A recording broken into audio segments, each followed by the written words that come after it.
कैसे हो आप सब लोग। Welcome to I chemistry channel. तो चलिए वीडियो शुरू करते हैं आज की। तो थ्योरेटिकल पार्ट मैंने करवा चुका हूं मैं, ठीक हो गया। एग्जांपल्स करवा चुका हूं, अब एनसीईआरटी के क्वेश्चन बचते हैं, ठीक हो गया। ओके, न्यूमेरिकल्स करवाता हूं, फिर वीडियो को एंड करेंगे, ठीक है बेटा। तो देखो पहला क्वेश्चन करवा रहा हूं, देखो एक्सरसाइज क्वेश्चन करवा रहा हूं बेटा मैं। ओके, तो देखो क्वेश्चन हमें एक भी नहीं छोड़ना है इस वाली यूनिट से, बहुत इंपॉर्टेंट यूनिट है काइनेटिक्स की। तो पहला करवा रहा हूं मैं आपका 4.16। ओके बेटा, एनसीईआरटी ये करवा रहा हूं मैं, एनसीईआरटी के एक्सरसाइज के क्वेश्चन, एक्सरसाइज के, ठीक हो गया बेटा। ओके, एक्सरसाइज के क्वेश्चंस करवा रहा हूं। तो फर्स्ट क्वेश्चन है बेटा 4.16 है, ये कह रहा है the rate constant for a first order reaction is 60 second inverse, ठीक हो गया। यानी फर्स्ट ऑर्डर रेट कांस्टेंट दिया है, how much time will it take to reduce the initial concentration of the reactant to its 1/16, यानी 1/16 value. तो कहने का मतलब क्या है, रेट कांस्टेंट दिया है यानी के की वैल्यू दी है जी कितना, 60 इनवर्स, 60 सेकेंड इनवर्स दी है, सही है जी। तो टाइम बताना है हमें, टाइम बताना है, ठीक हो गया। टाइम बताना है जब क्या हो जाए बेटा, यानी ए नोट अपॉन ए की वैल्यू कितनी है, इसका मतलब क्या क्या दे रखा है बेटा, ए नोट कितना हो जाए, 1/16 हो जाए, सही है जी। ओके, तो देखो फॉर्मूला क्या लगेगा बेटा, फर्स्ट ऑर्डर रिएक्शन है तो क्या लगाऊं मैं, क्या होता है K equals to 2.303, okay, upon t log of a naught upon a, सही है जी। तो ये कह रहा है कि वो टाइम बताओ जब जो बची हुई कंसंट्रेशन 1/16 हो जाए इनिशियल कंसंट्रेशन की, क्लियर है बात। तो देखो मैं टाइम और करके कैसे लिख सकता हूं, time equals to 2.303 upon T, के हो जाएगा लॉग ए नॉट। अब देखो 1/16 दे दो तो इनिशियल कितनी हुई होगी 1, अब 16 यानी 1/16 हो जाए तो 1/1/16 हो जाएगा, क्लियर है जी। यस, के इक्वल्स टी इक्वल्स टू 2.303, के की वैल्यू रखूं 60 सेकेंड इनवर्स रखूंगा लॉग ए नॉट। अब देखो 1/1/16 ऊपर कूद के चले जाएगा जी, ठीक हो गया। लॉग 16 को कैसे लिख सकता हूं, और इक्वल्स टू क्या लिख दूंगा, टी इक्वल्स टू 2.303, बात क्लियर है जी। 60 सेकेंड इनवर्स, ओके जी। लॉग 16 को कैसे लिख सकता हूँ, 2 की पावर 4 लिख सकता हूँ, इज इट क्लियर और नॉट। देखो 2 दूनी 4, 4 दूनी 8, 8 दूनी 16, क्लियर है बेटा बात। अब देखो पता है लॉग m की पावर n, अगर लॉग की पावर कुछ हो तो पावर कूद के आगे आ जाती है, t equals to 2.303 upon 60 second inverse into 4 into log 2 हो गया बेटा, क्लियर है। तो लॉग 2 की वैल्यू 0.3010 होती है, t इक्वल्स टू कितना हो जाएगा 2.303 इंटू 4 इंटू 0.3010 हो जाएगा, ओके जी, अपॉन 60 सेकेंड इनवर्स, क्लियर है। अब मैथ में तो आप चैंप हो, अब क्या करनी है, कैलकुलेशन करना है जी, ठीक हो गया जी। तो वैल्यू आएगी बेटा सेकंड में, हो जाएगा, यस, क्लियर है बात, ठीक हो गया। अब नेक्स्ट में बढ़ते हैं बेटा, इसको रब करते हैं, ओके। और अगर चैनल आपने सब्सक्राइब नहीं करा तो चैनल सब्सक्राइब करो, बेल आइकन को दबाओ, ठीक हो गया बेटा, ओके जी। तो देखो नेक्स्ट क्वेश्चन प्रोसीड करते हैं। तो नेक्स्ट क्वेश्चन मैं आपको करवाऊंगा, कौन सा करवाऊंगा ये देख लेते हैं एक बार।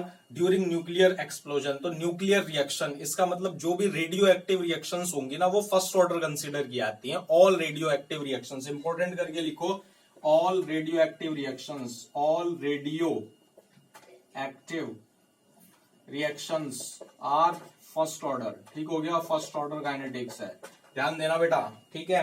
तो देखो क्या कह रहा है, during nuclear explosion one of the products of SR, मतलब 90 स्ट्रोंशियम है, विद हाफ लाइफ दे रखा है 28.1 ईयर दे रखा है। If 1 microgram of 90 strontium was absorb in the bones of a newly born baby instead of calcium के अलावा, तो how much time it will remain after 10 years and 60 years if it is not lost metabolically. तो कहने का मतलब क्या है भाई, स्ट्रोंशियम का टी हाफ दिया है, ठीक हो गया। टी हाफ से के की वैल्यू फाइंड आउट होगी, मतलब रेट कांस्टेंट की वैल्यू फाइंड आउट होगी। फिर रेट कांस्टेंट का फॉर्मूला लगेगा k equals to 2.303 upon t log a naught upon a, ठीक हो गया। ए नोट दिया है, कितना दिया है जी, क्या निकालना है, ए नोट दिया है 1 माइक्रोग्राम दिया है, ठीक हो गया। तो वॉज एब्सॉर्ब टू दी, तो how much of it will remain after 10 years, तो बेसिकली क्या निकालना है कि कितना बच जाएगा, तो ए की कंसंट्रेशन निकालनी है, ठीक हो गया बेटा। तो देखो इसमें बेसिकली 2 पार्ट है तो ध्यान से समझना है। इंस्टेड तो क्या दे रखा है, टी हाफ दिया है जी, टी हाफ कितना है 28.1 ईयर दे रखा है, क्लियर है जी बात। ए नॉट कितना दिया है जी 1 माइक्रोग्राम दिया है, तो माइक्रोग्राम में आंसर आएगा हमारा, ए निकालना है। क्लियर है जी। अब देखो जो टी है कितना दिया है बेटा, टी दिया है हमारा 10 ईयर्स, ओके जी, और टी क्या दिया है 60 ईयर्स। क्लियर है बात। अब देखो टी इसका मतलब 2 दिया है, तो जाहिर सी बात है भाई एक टाइम 10 ईयर्स पे निकालना होगा, टाइम 10 ईयर पे कितनी कंसंट्रेशन बच जाएगी, और एक टाइम 60 ईयर पे निकालना होगा कितनी कंसंट्रेशन बच जाएगी। फॉर्मूला वही है सिंपल सा, पहले क्या करो के निकाल लो, के इक्वल्स टू क्या होता है 0.693 बाई टी हाफ। क्लियर है, 0.693 बाई टी हाफ, बताओ जी टी हाफ कितना है 28.1 ईयर। क्लियर है, तो ये ईयर इनवर्स हो जाएगा जी। क्लियर हो गया, के की वैल्यू यहां से आई। अब देखो निकालना क्या है जी, ध्यान से देखो बेटा, के इक्वल्स टू क्या होता है जी, के इक्वल्स टू होता है 2.303 अपॉन टी। क्लियर है, लॉग ए नॉट अपॉन ए, ये होता है जी। ये बात ध्यान रखना, ये बहुत इंपॉर्टेंट फॉर्मूला है। तो निकालना क्या है, टाइम निकालना है ना भाई, निकालना तो ए है, ठीक है। तो देखो के हमारे पास ये यहां से आया, के की वैल्यू क्या आ गई जी 0.693 अपॉन 28.1 मल्टीप्लाई करेंगे टाइम की, टाइम कितना है पहले 10 ईयर पे निकाल लेते हैं, और ये डिवाइड में 2.303 हो जाएगा जी, equals to log A naught. A naught क्या है 1 माइक्रोग्राम अपॉन ए की वैल्यू फाइंड आउट करनी है, तो लॉग इधर जाके एंटी लॉग होगा जी। क्लियर है, इसका एंटी लॉग फाइंड आउट करोगे, बताया है कैसे निकलता है एंटी लॉग अपॉन ए। क्लियर है, ए की वैल्यू फाइंड आउट कर लोगे।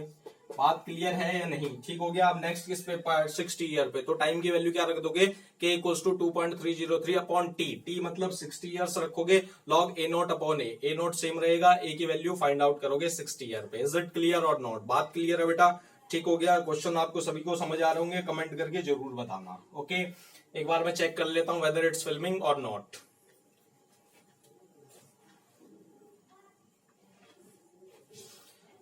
ठीक है जी, क्लियर है बेटा बात, तो इसको रब करते हैं, फिर नेक्स्ट क्वेश्चन आगे करते हैं। ओके बेटा, आशा ये करता हूँ सभी को न्यूमेरिकल समझ आ रहे होंगे। न्यूमेरिकल्स बहुत इंपॉर्टेंट है बेटा काइनेटिक्स यूनिट्स में, क्योंकि बेसिकली फिजिकल केमिस्ट्री की यूनिट है, तो काफी पूछता है एंट्रेंस एग्जाम में, NEET, JEE, JAM, NET, GATE, सब जगह इसके क्वेश्चंस पूछे जाते हैं। ठीक हो गया। अब देखो बेटा एक क्वेश्चन और करते हैं, 4.20 करवा रहा हूं, देखो ध्यान से समझो। For the decomposition of azo isopropane to hexane and nitrogen at 543 kelvin the following data are obtained. तो देखो कहने का मतलब ये है कुछ डेटा ऑब्टेन्ड हुआ है, ध्यान से देखना बेटा। तो देखो क्या डेटा ऑब्टेन्ड हुआ है, पहले देखो एजो आइसोप्रोपेन यानी एजो आइसोप्रोपेन, ठीक हो गया, बात क्लियर है। एजो आइसोप्रोपेन को डिकम्पोज करेंगे N2 प्लस हेक्सेन बनेगा। क्लियर है जी बात, डेटा लिख रहा हूं पहले मैं, फिर करते हैं इस क्वेश्चन को। ठीक हो गया, और P है किसमें, मिलीमीटर ऑफ Hg, यानी मिलीमीटर ऑफ Hg में है। ठीक हो गया, 0, 360, 720। क्लियर है बात, 35, 54 और आपका 63। ओके, अब देखो हमें क्या निकालना है, हमें निकालना है रेट कांस्टेंट, मतलब के की वैल्यू फाइंड आउट करनी है, के की वैल्यू निकालनी है। ध्यान से समझना, अब देखो क्वेश्चन को, अगर आपको याद आ रहा होगा एक प्रेशर का क्वेश्चन कराया था मैंने 2-3 वीडियो पहले, तो उसी के सेम वैसे ही कॉन्सेप्ट लगेगा, पर देखो कैसे होगा। एजो आइसोप्रोपेन, पहले ये देखना पड़ेगा एजो आइसोप्रोपेन क्या होता है। एजो ग्रुप होता है N double bond N, N double bond N। अब आइसोप्रोपेन तो आप जानते हो, ये हो गया जी। क्लियर है बेटा बात, आइसोप्रोपेन मतलब 1, 2, 3 कार्बन, M समझते हो, मिथाइल ग्रुप। क्लियर है, इसको बट बिल्कुल सेम होगा, C, ये सही है जी। इसको क्या करना है, डीकम्पोज करना है, मतलब डीकम्पोज जब मैं करता हूं तो क्या देता है, N2 देता है प्लस हेक्सेन, हेक्सेन मतलब C6H14 CnH2n+2। क्लियर है। अब देखो क्या हो रहा है भाई, ये एक सेम स्पीशीज है, वो क्या होता है, ऑर्डर क्या होता है भाई, कंसंट्रेशन की पावर स्टोइचियोमेट्री होती है, तो इसी के ऊपर डिपेंड करेगी, तो ऑर्डर क्या हो जाएगा, फर्स्ट ऑर्डर। फर्स्ट ऑर्डर के लिए के निकालना है 2.303 upon t, log a naught upon A note. अब यहां पर प्रेशर है तो पी नोट अपॉन पी करेंगे। क्लियर है बात। अब देखो बेटा टी इक्वल्स टू 0 पर क्या मान रहा हूं मैं, पी आई है। ठीक हो गया जी, यहां पर 0 बनेगा, 0 बनेगा। टी इक्वल्स टू टी पर क्या हो जाएगा, पी आई माइनस, ओके, अगर पी आई नहीं लिखना चाहते तो पी नोट लिख लो, कोई दिक्कत नहीं है। P naught minus P equals to कितना बन जाएगा, पी प्लस पी। बात क्लियर है, पी टोटल निकाल लो जी, पी इक्वल्स टू, बात क्लियर है या नहीं, तो सबको जोड़ देंगे, P naught minus P plus P plus P. Clear है, इससे ये कैंसल, पीटी इक्वल्स टू क्या हो गया जी, पी नॉट प्लस पी। ठीक हो गया। यहां से क्या निकाल लोगे बेटा, पी टोटल मतलब पी एजो आइसोप्रोपाइल का, ठीक हो गया, एजो आइसोप्रोपेन का पी निकाल लो, पी एजो आइसोप्रोपेन। ठीक हो गया। कैसे निकाल लोगे जी, पी की value PT minus P not, PT minus P naught. Clear है, बात क्लियर है। अब इस पी की वैल्यू को इसमें रख देंगे तो क्या हो जाएगा, पीटी पर कितनी हो जाएगी, पी नॉट माइनस पी की जगह क्या रखोगे, PT minus P naught. Clear है बात। तो ये क्या हो जाएगा, 2p by minus minus plus 2p naught minus PT equals to क्या हो जाएगा, पी एजो आइसोप्रोपाइल का। क्लियर है बात या नहीं। तो ये मेरी वो कंसंट्रेशन आ गई, ये वो प्रेशर आ गया जो कि रिड्यूस हुआ होगा। इज इट क्लियर और नॉट। लगाओ जी, K इक्वल्स टू क्या होता है, 2.303 अपॉन टी होता है लॉग पी नॉट, और जो बची हुई प्रेशर कितना हो गया, 2p naught minus PT. Clear है या नहीं। फर्स्ट इक्वेशन रखो जी, वैल्यू रखो, t इक्वल्स टू 0 पर तो कुछ नहीं होगा, t 360 पर k की वैल्यू निकाल लो, 2.303 अपॉन 360 सेकेंड हो गया जी। क्लियर है। लॉग पी नोट क्या है, पी नोट क्या है बेटा, 35 हो गया। क्लियर है या नहीं। और 2 into 35 by P naught minus P T 54 हो गया जी। समझ में आ रहा है नहीं आ रहा है। के इक्वल्स टू क्या हो गया, 2.303 upon 360 second log P 35 upon 35 दूनी 70 माइनस 54 कितना जी, 16 आ गया। तो 16 दूनी 32, 2.12 के अप्रोक्स आएगा। इसका लॉग की वैल्यू निकाल लोगे, मल्टीप्लीकेशन करोगे, यानी ये K1 आ गया जी, कुछ आ गया। क्लियर है, आ जाएगा किस में आएगा, सेकंड इनवर्स में। ऐसे ही बेटा देखो, ये कौन से टाइम पे आया, ये आया 360 सेकंड पे, बट जो डेटा दिया है उसमें 720 भी तो है। इज इट क्लियर और नॉट, 720 भी है तो K2 निकाल लोगे एट 720 पर। क्लियर है या नहीं, एट 720 सेकंड पे निकल जाएगा। फिर आपको वैल्यू निकालनी है K की, तो भाई दोनों का एवरेज ले लोगे तो K क्या हो जाएगा जी, बताओ जी जल्दी से। K क्या हो जाएगा, K1 plus K2 upon 2। Is it clear और नॉट। इतनी बात क्लियर है बेटा। तो अभी पहले ही बता रहा हूँ, वीडियो पूरी देखनी है, लास्ट वीडियो होने वाली है, न्यूमेरिकल पार्ट्स करवाऊंगा, फिर नेक्स्ट यूनिट पे मैं आगे बढ़ जाऊंगा। ठीक हो गया बेटा। कोई डाउट होगा कमेंट सेक्शन में कमेंट करोगे, आपके डाउट्स क्लियर होंगे। ये क्वेश्चन जो समझ में आया, न्यूमेरिकल बहुत इंटरेस्टिंग न्यूमेरिकल है और बहुत इंपॉर्टेंट न्यूमेरिकल है। ठीक है बेटा, क्लियर है बात। तो अब देखो इसको रब करते हैं, फिर नेक्स्ट न्यूमेरिकल पे आगे बढ़ेंगे। ठीक है जी, समझ में आ रही है बात बेटा। ओके जी, तो देखो अब नेक्स्ट न्यूमेरिकल पे आगे बढ़ते हैं हम, कैसे होगा न्यूमेरिकल। तो ये बेसिकली मैंने सारे न्यूमेरिकल करवा दूंगा, मैं आपको हर टॉपिक का करवाऊंगा। ठीक है जी, एक्टिवेशन एनर्जी का कुछ न्यूमेरिकल्स करते हैं। ठीक है, तो देखो इसके बाद मैं आपको होमवर्क भी दूंगा। ठीक है, होमवर्क में आप कुछ और न्यूमेरिकल परफॉर्म करोगे। तो देखो अगला क्वेश्चन है 4.23 एक्सरसाइज का, the rate constant for the decomposition of hydrocarbons is, इतना दे रखा है एट 546 पर। If the energy of activation they the, what will be the value of pre exponential factor. याद आ रहा है बेटा, pre exponential factor, Arrhenius parameter, या तीसरा नाम क्या था जल्दी से बताओ कमेंट करके। Pre exponential factor, Arrhenius parameter, इसको क्या बोलते थे, ए बोलते थे जी। देखो लगाओ जी, फॉर्मूला क्या था, K equals to A into E raise to the power minus E A upon R T. K rate constant, A pre exponential factor, E है, ई है activation energy, R gas constant, T temperature. तो क्या क्या given है बेटा इसमें, rate constant दिया है, रेट कांस्टेंट मतलब के की वैल्यू दी है जी 2.418 into 10 raise to the power कितनी दी है जी, -5 दी है जी। क्लियर है, सेकंड इनवर्स। बात क्लियर है बेटा। टेम्परेचर दो 546 केल्विन, बात सही है।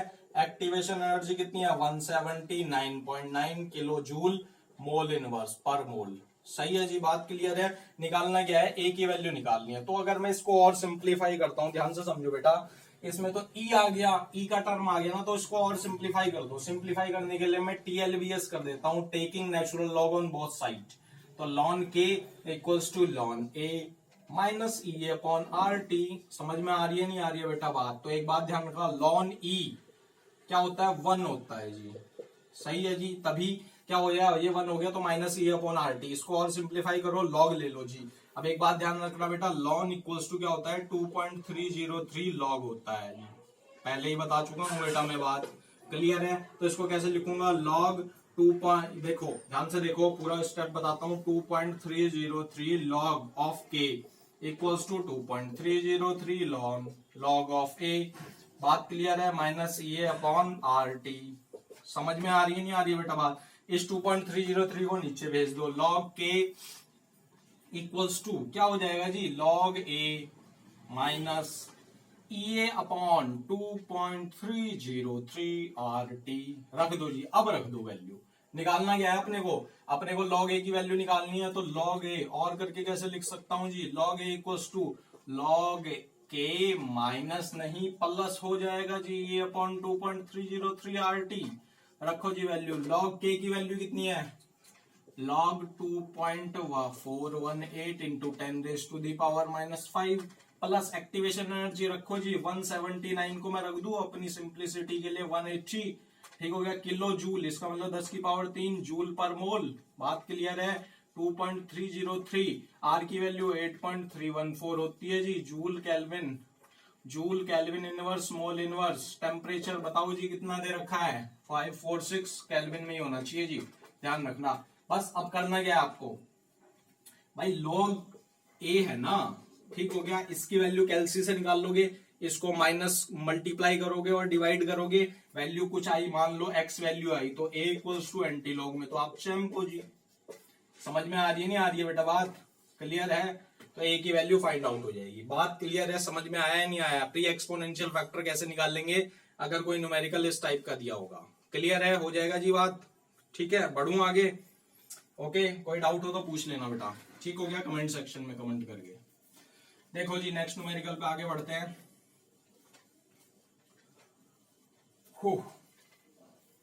देखो जी नेक्स्ट न्यूमेरिकल करवाता हूं आपको, एक और अच्छा न्यूमेरिकल करवाते हैं। कौन सा करवाएंगे? 4.25 करवाता हूं जी। सुक्रोज डिकम्पोज होता है in acidic solution to glucose and fructose में according to the first order rate law. T with t half दे रखा है 3 hours. What fraction of sample of glucose remains after 8 hours. देखो बहुत अच्छा क्वेश्चन है, बहुत अच्छा क्वेश्चन है। देखो ध्यान से देखो बेटा, यानी ग्लूकोज, यानी कहने का मतलब ये है केन शुगर थी जी बेटा, अगर आपको ध्यान में आ रहा हो, इसको डिकम्पोज किया था किसकी प्रेजेंस में, वाटर। मतलब कहने का मतलब क्या कराया था, इसका एसिडिक हाइड्रोलिसिस करवाया था, H2O अपॉन एसिड की प्रेजेंस में क्या बना था जी, ग्लूकोज बना था और फ्रक्टोज बना था। ठीक हो गया, ये क्या थी बेटा, सूडो फर्स्ट ऑर्डर रिएक्शन थी, अगर आपको ध्यान में आ रहा हो, अगर आपको कुछ याद हो, बट इसने खुद कह दिया एसिडिक मीडियम में fructose according to first order rate law, तो हमारे लिए तो और सिंपल हो गया भाई। फर्स्ट ऑर्डर का फॉर्मूला लगाएंगे, k equals to 2.303 upon t log A naught upon a. तो अब देखो निकालना क्या है, टी हाफ दे दिया भाई, गिवन दैट, कंफ्यूजन ना हो बेटा जी, गिवन दैट क्या दिया है जी, this is first order kinetics है, सही है। तो फॉर्मूला लगाएंगे k equals to 2.303 upon t log A naught upon a, सही है, बात क्लियर है। अब देखो दिया है टी हाफ की वैल्यू कितनी दी है जी, टी हाफ कितना है जी, कितना है, 3 आवर्स का टी हाफ है। ठीक हो गया, गिवन दैट, देख लेते पहले दिया क्या क्या चीज है। गिवन कितना है, टी हाफ दिया है, सही है, टाइम दिया है 8 आवर्स का टाइम दिया है। निकालना क्या है, फ्रैक्शन निकालना है कि कितना बचेगा, ए नॉट अपॉन ए की वैल्यू निकालनी है जी। क्लियर है बात? ओके बेटा, तो देखो पहला काम, टी हाफ से क्या निकाल लो, 0.6 K equals to 0.693 by T half, क्या बाई टी हाफ, के को तो टी के इक्वल्स टू क्या हो जाएगा 0.693 बाई टी हाफ, कितना हो जाएगा 3 आवर। ओके, अगर मैं इसको सिंप्लीफाई करता हूं तो 0.7 कर दूं अपॉन 3 आर इनवर्स। क्लियर है जी, तो 3 एकम पॉइंट हो गया, 3 दूनी 6 हो गया, 3 तिया 9 आवर इनवर्स, के की वैल्यू आ गई जी, रेट कांस्टेंट आ गया। अब देखो निकालना क्या था जी, ध्यान से देखो जी क्या निकालना था हमारा, क्या आ गया, के इक्वल्स टू, के की वैल्यू आई, क्या हो गया, k equals to 2.303 upon t log of a naught upon A. Clear है, निकालना है ये, तो k into t upon 2.303 equals to log A naught upon a. समझ में आ रहा है नहीं आ रहा है बेटा? के की वैल्यू रखो 0.233 आवर इनवर्स। टाइम कितना है 8 आवर्स पे निकालना है जी, 8 आवर्स पे। ये आवर इनवर्स है, इससे ये कैंसल अपॉन 2.303। इसको सॉल्व करोगे कितना आएगा 8 तिया 24, 8 तिया 24 और 2 26, 2 8 दूनी 16 और 2 18 जी, अपॉन 2.303 कितना हो गया जी, ये equals to A naught upon A. Clear है, ये एंटी लॉग में चले जाएगा। इज इट क्लियर और नॉट निकालनी थी, इसकी वैल्यू फाइंड आउट हो जाएगी। समझ में आया नहीं आया बेटा क्वेश्चन, इज इट क्लियर और नॉट, इतनी बात क्लियर है। बढ़े आगे क्वेश्चन पे, अगले क्वेश्चन पे। तो देखो आज का लास्ट क्वेश्चन करवाऊंगा मैं, ठीक है, फिर वीडियो खत्म करते हैं जी। ओके बेटा, तो देखो जी आज का लास्ट क्वेश्चन होने जा रहा है न्यूमेरिकल्स, फिर ये वीडियो खत्म हो जाएगी और लेसन भी हम खत्म कर देंगे। ठीक है, कुछ न्यूमेरिकल्स मैं आपको घर से करने के लिए दूंगा, ठीक हो गया, होमवर्क में। तो देखो जी बहुत अच्छा क्वेश्चन है, बहुत प्यारा क्वेश्चन है और इजी भी क्वेश्चन है। देखो 4.26 करवा रहा हूं। The decomposition of the hydrocarbons follows the equation. Equation follow करता है जी, कौन सा है 4.26। क्या इक्वेशन फॉलो करता है, k equals to 4.5 into 10 raise to the power 11 second inverse e raise to the power minus कितना है जी 28,000 है जी ये। ओके बेटा, 28,000 केल्विन अपॉन टेम्परेचर, सही है। ये दिया है जी, अपने को क्या निकालना है, एक्टिवेशन एनर्जी कैलकुलेट करनी है। क्या निकालना है जी, एक्टिवेशन एनर्जी कैलकुलेट करनी है। ठीक हो गया, फर्स्ट इक्वेशन मान लो ये। तो इसको कंपेयर करता हूं, कंपेयरिंग दिस इक्वेशन विद किसके साथ जी, आर्हीनियस इक्वेशन। समझ में आ रहा है नहीं बेटा, आ रहा है बात। तो देखो क्या होती है Arrhenius equation, k equals to a into E raise to the power minus E upon R T होता है। बात क्लियर है। तो देखो अगर आपको ध्यान से समझ रहे हो, a क्या है 4.5 into 10 raise to the power 11 second inverse, e है, ये क्या हो गया माइनस 28,000, सही है। टेम्परेचर केल्विन में दे रखा है, तो इसको मैं कैसे कंपेयर कर सकता हूं, ई अपॉन आर, टेम्परेचर तो दिया ही है बेटा, ई अपॉन आर कितना हो जाएगा 28,000। समझ में आया नहीं आया बेटा, ई इक्वल्स टू क्या हो जाएगा भाई, तुम्हें पता है 28,000 किस में होगा बेटा, जूल पर मोल में होगा। तो ई मतलब एक्टिवेशन एनर्जी क्या हो जाएगा 28,000। समझ में आ रही है नहीं आ रही बेटा। आर की वैल्यू क्या रखोगे जी, रेट क्या होता है, गैस कांस्टेंट होता है 8.304, कितना होता है 8.314 जूल पर केल्विन पर मोल, सही है जी। रखो जी, तो कितना हो जाएगा 28,000 इंटू 8.314 किलो जूल पर केल्विन पर मोल, सही है जी। बात क्लियर है, तो करो मल्टीप्लाई करोगे, ठीक है, हो जाएगी बात। ओके बेटा, मल्टीप्लाई करोगे तो किस में आएगी जी वैल्यू, एक्टिवेशन एनर्जी की वैल्यू आ जाएगी जूल पर केल्विन पर मोल, सॉरी केल्विन से केल्विन कट जाएगा बेटा, जूल पर केल्विन पर मोल में, सही है जी। कर दोगे जी बात। ओके, इज इट क्लियर और नॉट। तो इसी के साथ ये वीडियो खत्म और यूनिट खत्म, ठीक है। कोई डाउट हो जाएगा, कोई डाउट रह जाता है तो कमेंट करके कमेंट सेक्शन में कमेंट कर दो। अगर कोई वीडियो रह जाती है तो वीडियो अपलोड हो जाएगी। Thank you so much for watching this video. Okay.